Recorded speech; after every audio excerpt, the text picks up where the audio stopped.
Imagine, tu veux manger dans un restaurant italien. Tu arrives dans une rue où tu sais qu'il y a des restaurants. À ta gauche, un restaurant où il y a une queue. Le restaurant est bondé. À ta droite, un restaurant plutôt vide et personne qui attend. Est-ce que tu choisis à gauche ou à droite? Et on parle tout de suite du troisième principe d'influence de Robert Cialdini, le principe de preuve sociale. Dans cette série de vidéos, je vous présente tous les principes d'influence de Robert Cialdini expliqués dans son livre Influence et persuasion.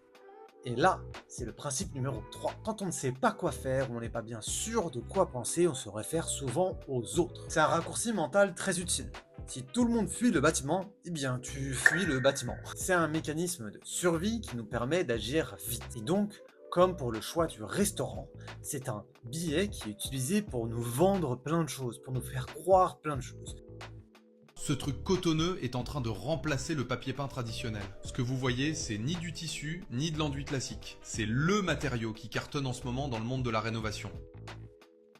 Plus de personnes semblent adhérer à une idée, plus on va se dire que l'idée doit être vraie, doit être juste, et on va reposer là-dessus.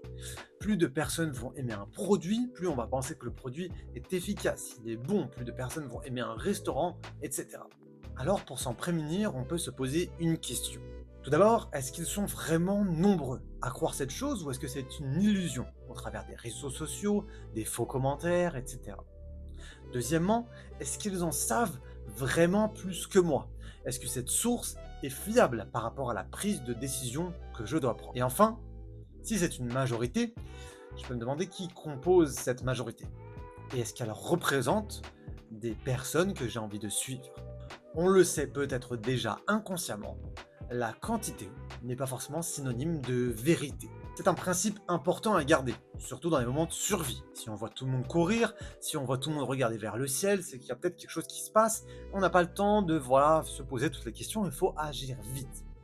Maintenant, en ce qui concerne des idéologies, des mouvements, des courants, et pour pouvoir garder son esprit critique, il est important de se poser des questions, parfois avant même de prendre une décision sur la base d'une majorité.